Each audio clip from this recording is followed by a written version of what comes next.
My name is Ashley, and I'm 27 years old. I was an only child raised by a calm and doting father and a lively, energetic mother. Their marriage was harmonious and joyful, even if Mom could be a bit too spirited at times. In fact, I got married wanting the kind of marriage life they led. Judson is my husband, who I met through a friend. Both my family and Judson's are in the food industry, but his family owns a popular French restaurant. They've achieved great success, operating several outlets in and around New York City. As the heir to the family business, Judson was involved in its operations. While we were dating, his anecdotes about the restaurant and his ambitions were entertaining. However, after marriage, I started to feel a twinge of annoyance whenever my family's business was compared to his. Running a famous restaurant is tough, unlike your family's business, which seems like it's about to go under.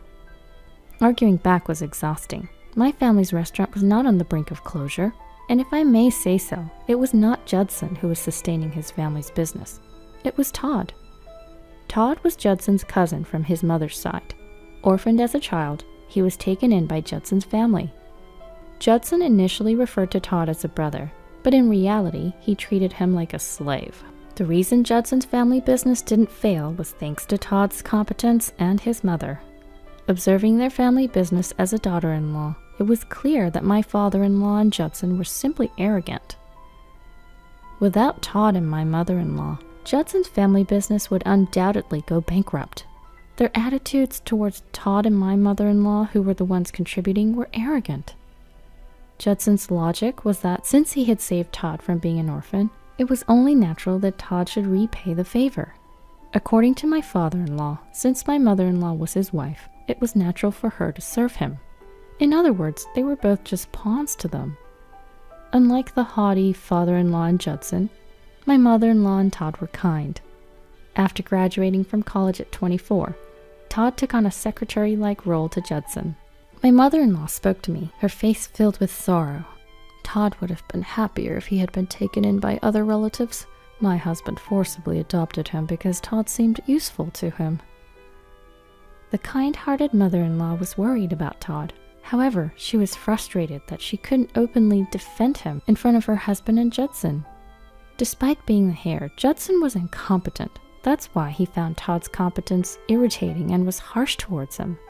He often complained about the employees and Todd to me. The employees only follow Todd's instructions. Well, if things go well when Todd gets involved, I think that's fine. The employees know what they need for themselves too. They show reluctance to follow Judson's orders because they have complaints against him. Todd was struggling to make the employees accept Judson's unreasonable instructions. In fact, Todd and my mother-in-law rarely voiced their opinions. They obediently followed the orders of my father-in-law and Judson. But behind the scenes, they were reworking the foolish strategies of my father-in-law and Judson into appropriate instructions. They were desperately making sure the business didn't fail while saving face for my father-in-law and Judson. That's why the employees respected Todd and my mother-in-law. Since getting married, I've observed Judson, my in-laws, and Todd and came to a realization. My mother-in-law and Todd were wise and competent. They knew that insisting on their way would cause chaos around them. They were gaining the trust of the employees while preserving the dignity of my father-in-law and Judson. On the contrary, my father-in-law and Judson were ignorant and incompetent. They didn't realize that their positions were secured only thanks to the competent people around them. If they were a little smarter, they would cherish my mother-in-law and Todd. They believed they were more competent than anyone else because they were at the top. They looked down on those around them because they overestimated their own abilities. I once told my parents about this when I visited my hometown. My mother sat drinking her loaded potato soup. "Ashley, just get a divorce and come home." My father gave a bitter smile at my mother's active encouragement of my divorce. It was too soon to talk about divorce as we hadn't even been married for half a year. I was disappointed in Judson and my father-in-law, but my mother-in-law and Todd were good people. I can't just easily get a divorce, I thought, giving a bitter smile. My dad gave a gentle nod, but my mom, sipping her second bowl of pizza soup, suggested, Well, why don't you get a divorce, marry Todd, and come help us out at our pizza shop? Mom, don't say such weird things, I protested heatedly, to which my dad kindly asked, Ashley, are you troubled about something? I sighed at my dad's question. He's gentle but sharp. I gave up and began talking about my issues with Judson. Judson is really a handful. Judson looks down on me, seeing me as just a daughter of a shabby pizza shop owner. That alone is irritating, but there were more problems.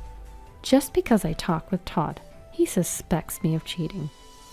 Neither Todd nor I have such feelings. Todd is basically a brother-in-law to me.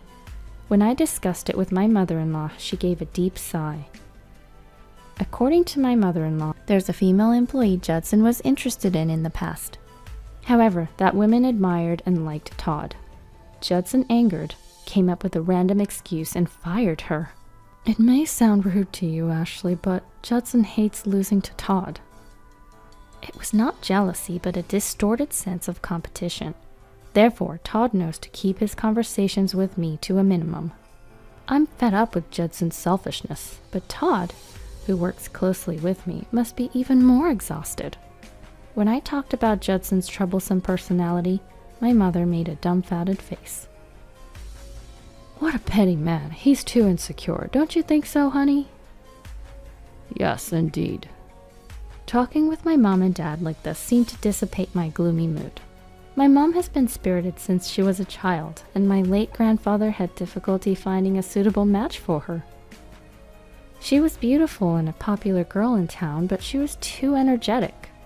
Since she was the eldest daughter, her family needed a son-in-law to succeed her family business. The men my grandfather introduced to her shrank back from her overly energetic demeanor.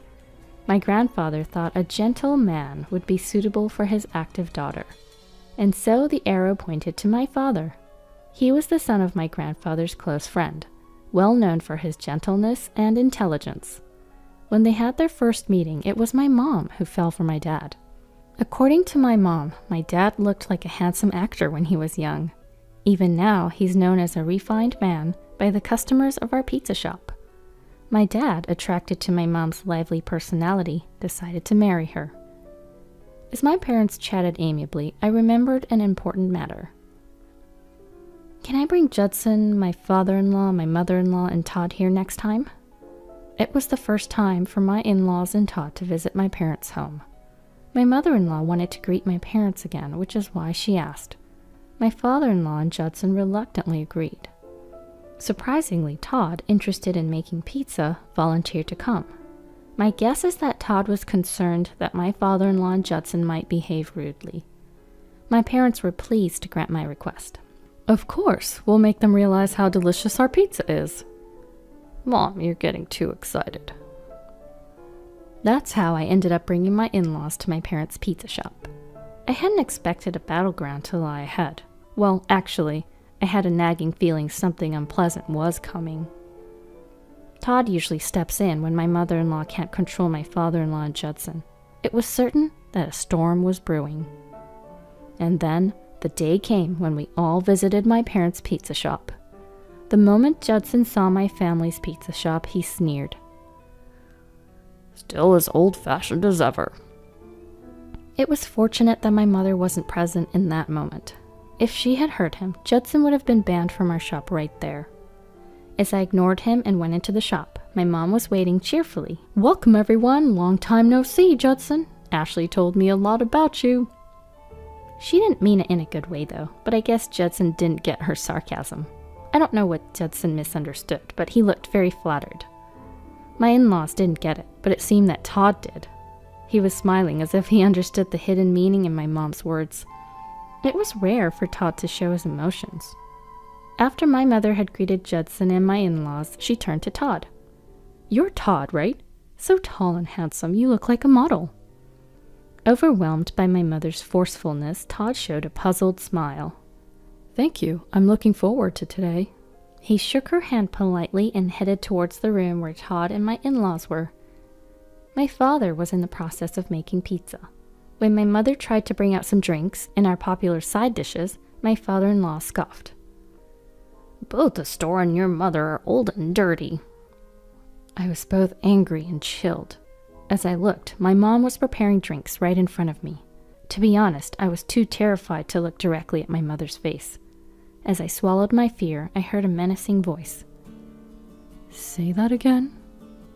My normally cheerful mother's voice, laden with quiet anger, was terrifying. Even though my mother-in-law and Todd tried to stop him, my father-in-law spoke again. "Both the store and the old woman running this place are filthy. I think I'm gonna get food poisoning." My father-in-law's outrageous words were met with Judson's smirking agreement. My furious mother quietly put away the prepared drinks and brought out a 1-liter bottle of wine. She then sharply said to my father-in-law, "Hey, if you don't want your head split open like a watermelon, get out." My father-in-law was taken aback by her forcefulness, but managed to get out a parting shot. Just like the daughter, the mother is also ugly." As my mother started to swing the 1-liter bottle, my father rushed to stop her. My father tried to defuse the situation with a smile, but it was too late. My father-in-law and Judson spat at the entrance of the shop and left. My mom tried to chase after them, but my father and I desperately held her back. "How dare you call me an old woman? Call me miss!" "Mom, that's not what you're supposed to be angry about." Well, everything he said did piss me off, too. As my father and I desperately tried to calm her down, my mom finally calmed down a bit. My mother-in-law and Todd were profusely apologetic, but these two didn't need to apologize. The problem was my father-in-law's and Judson's condescending attitudes. The whole incident was caused by my father-in-law's derogatory comments about my family's home and Judson's amusement at them. I, too, was seething with anger over the heartless insults. My mother-in-law, noticing my state, spoke to me. "Ashley, I'm really sorry. My husband and Judson, they won't change. You can consider divorce for your own sake." Todd seemed to agree and added his own opinion quietly. "Sis, these incidents will continue. It would be best if you distance yourself." Seeing the regretful expressions on my mother-in-law and Todd's faces, I was conflicted. I could divorce, but I felt sorry for my mother-in-law and Todd. While my father and I were at a loss, my mother spoke up bluntly. "You two don't seem happy, especially Todd. You can leave whenever you want, right?" When my mother asked why he allowed himself to be used by a man like Judson, Todd looked at my mother-in-law. "I'm concerned about my aunt. I can't leave her after everything she's done for me." He felt no gratitude towards my father-in-law and Judson, but Todd was considerate of my mother-in-law. Additionally, he worried that if he left, the remaining employees would suffer due to the selfishness of my father-in-law and Judson. His concern for my mother-in-law and sense of responsibility were what held him back. Hearing Todd's true feelings, my mother-in-law began to cry. She felt guilty that Todd couldn't live freely because of her. As my father and I exchanged confused glances, not knowing what to do, my mother tapped Todd and my mother-in-law's shoulders. "Ha, that's easy. Leave it to me." My mother-in-law and Todd were taken aback by my mother's cheerful laughter. My father seemed to sense what my mother was going to do. I made up my mind too. After discussing what to do in the future, I returned home where Judson was waiting. The first thing I said to Judson was, "I'm cutting ties with your family." I declared our separation, unable to forgive my father-in-law's thoughtless words. Judson laughed scornfully, looking neither hurt nor bothered. He was a man incapable of contemplating an apology. "Huh, all right then, let's divorce." He insulted my family's pizza shop and seemed keen on divorce. I shoved the divorce papers I had prepared beforehand at him, and I gave him my final warning. "No matter what happens, don't come crying to me after our divorce." Judson, who didn't seem to understand the meaning, was nonchalant. "I'll pay you alimony, you poor pizza shop girl." I didn't need it, but I nodded so as not to arouse suspicion. And so just half a year later, Judson and I divorced. Excluding the presence of my mother-in-law and Todd, 80% of my life was stress. And with my father-in-law's thoughtless words, it became 100%. After the divorce, I returned to my parents' home. About a month later, my ex-father-in-law and ex-husband Judson came to me, pale-faced. "My wife and Todd are gone. They left divorce papers and a letter saying they were cutting ties with us." I told my ashen-faced ex-father-in-law. "How unfortunate. It's a late-life divorce, isn't it?" As I laughed, Judson, even more pale-faced, spoke up.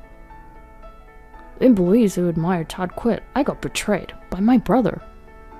As I was astounded by his selfish remarks, a chilly voice rang out. "Don't call me your brother only when it's convenient for you. I never considered you my brother." Suddenly, Todd appeared, causing my ex-father-in-law and Judson to be utterly shocked. Then from the back, my former mother-in-law quietly emerged. While my ex-father-in-law and Judson were dumbfounded, my mother made a gallant appearance. "These two have been scouted by us, and also we've taken over your French restaurant." My ex-father-in-law broke out in cold sweat at my mother's declaration. My father, observing the situation, modestly smiled. "It's nothing like that. Running a pizza shop was merely my hobby. My wife's family owns a group of restaurants, and they were kind enough to accept me as their son-in-law." When he revealed the name of the company, my ex-father-in-law and Judson lost their footing, as they should have. Their restaurants were no match for the size of our company.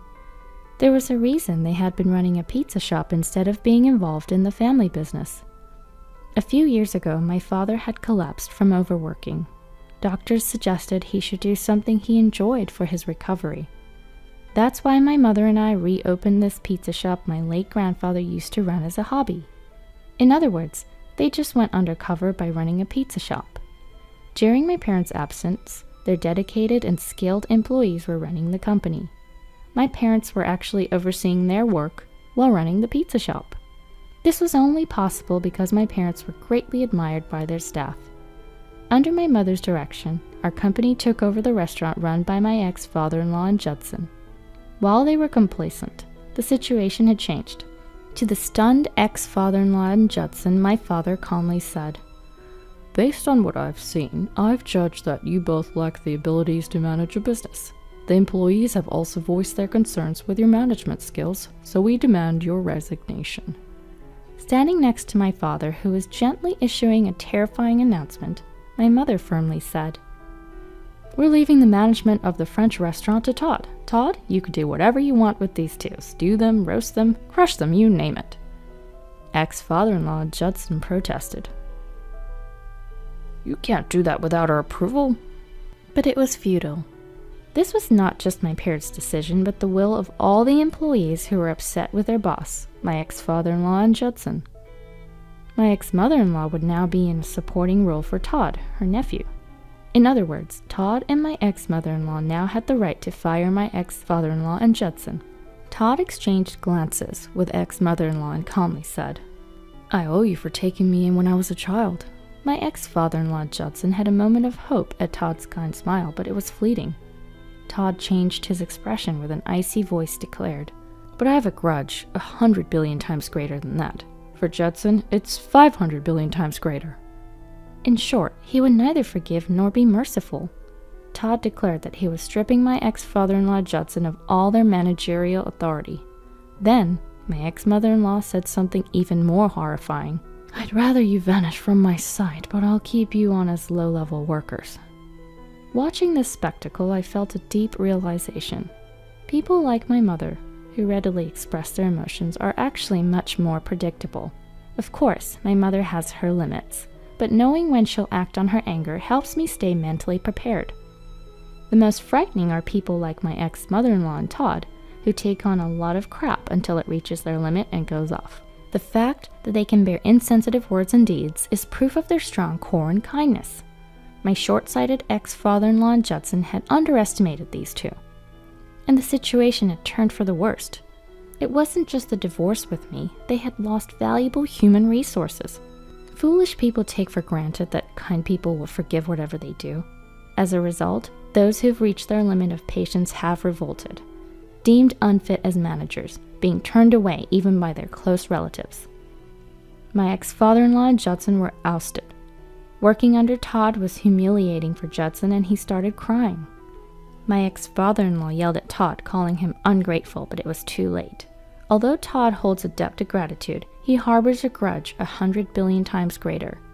Watching my ex-father-in-law Judson slink away in retreat, I said, "The mouth is indeed the gate of the evil." At my words, my father smiled. "Angering your mother was the end of their luck." As I observed my softly smiling father, I thought, it was him who went off, though. My father is a devoted husband to my mother, a man who would not hesitate to bring ruin upon those who dared to insult his beloved wife, all with a smile on his face. Afterward, my ex-father-in-law Judson disappeared, having received some severance pay. It must have been humiliating for them to work under my ex-mother-in-law and Todd's surveillance. Although they should have quit, they used their severance pay to start a new business, which ultimately failed. The French restaurant was actually expanded by my ex-father-in-law's parents. My ex-father-in-law never had the skills to expand his business. Now, my ex-mother-in-law and Todd are managing the French restaurant entrusted to them. They were excellent managers who gained the trust of their employees. Todd, always quiet, had gradually become more comfortable with expressing his emotions. After telling my parents that I wanted to enjoy working in the pizza restaurant for a bit longer, I continued to work in the food service industry, something I've done since before I was married. I worked together with my colleagues who I had known for some time. One day, on my day off, I went to my parents' pizza restaurant and saw my ex-mother-in-law there. She seemed to be consulting with my mother about something. I asked if anything had happened to my father, to which they informed me, "Todd is about to turn 25. He's upset about being so focused on work and not having a girlfriend." "You shouldn't have to worry about that." I sighed, but then heard my mother's lively voice. "There are countless girls who would want to marry a handsome and good man like Todd." I realized, then, that my mother was enthusiastic about introducing him to potential marriage prospects. But Todd might already have someone in mind. I was worried that they were being too forceful by arranging a meeting without asking him first. When I appealed to my father about it, he just smiled. Then I heard my mother calling me. Looking at my face, she smirked. "You've been listening to our conversation, right?" "Yes, I was, but Mom, you can't just set up a marriage meeting without asking Todd first." When I desperately objected, both my ex-mother-in-law and my mother laughed together. Feeling perplexed and unsure about what was happening, my ex-mother-in-law told me, "We know who Todd likes, but he just can't seem to say it himself." Then my mother continued, "Todd said he likes you, Ashley, but because you're like his sister-in-law, he feels hesitant." I was shocked because I hadn't noticed Todd's feelings. He's the type to keep things to himself, so much that I was completely unaware. Even though I thought he was a wonderful man, I didn't immediately feel any romantic feelings for him. When I shared my feelings honestly with my mother and my ex-mother-in-law, my father chimed in. "It's okay. Todd said he'd take his time and gradually make you fall for him." "Dad, I wish you kept that to yourself." At my outburst, both my mother and my ex-mother-in-law burst into laughter. And so, that's how I came to know that Todd was quietly nursing a one-sided love for me. I knew it would take forever for Todd to confess his feelings for me, so I asked him out first. Looking back, it was a clever strategy on Todd's part. Although we started off as a couple, I later asked him when he had started developing romantic feelings for me. At my question, Todd just smiled enigmatically. He never answered my question, but after 2 years of dating, we got married. In hindsight, my calm father and thoughtful Todd were quite similar. Only later did I laugh at the realization that my mom and I had similar tastes when it came to men.